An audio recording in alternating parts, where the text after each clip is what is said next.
It was a rainy evening in November. The sky was dark, and the wind was blowing strongly. Emma was at home, sitting in the living room, with a cup of tea and a book. She loved these quiet evenings when she could relax after a long day at work. The sound of the rain on the window made her feel calm. Suddenly she heard a knock at the door. At first she thought she imagined it, but then it came again, louder this time. Emma was surprised because she was not expecting anyone. She lived alone in a small house on the edge of town, and visitors were rare. She put her book down and went to the door. When she opened it, she saw a young man standing there, completely wet from the rain. His clothes were soaked, and his hair was dripping with water. He looked tired but polite. "Good evening," he said softly. "I'm sorry to disturb you. My car broke down on the road, and I have no place to go.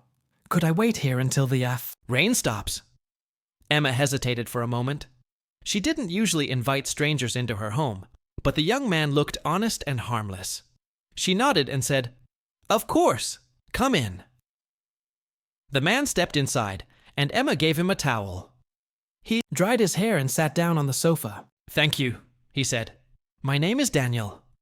Emma smiled. "I'm Emma. Would you like some tea?" "Yes, please," Daniel replied, still shivering. As they drank tea, they began to talk. Daniel told Emma that he was traveling to another city for work when his car broke down. The storm became worse, and he didn't know where else to go. Emma listened carefully and asked him questions. Soon, the conversation became more relaxed. The hours passed quickly.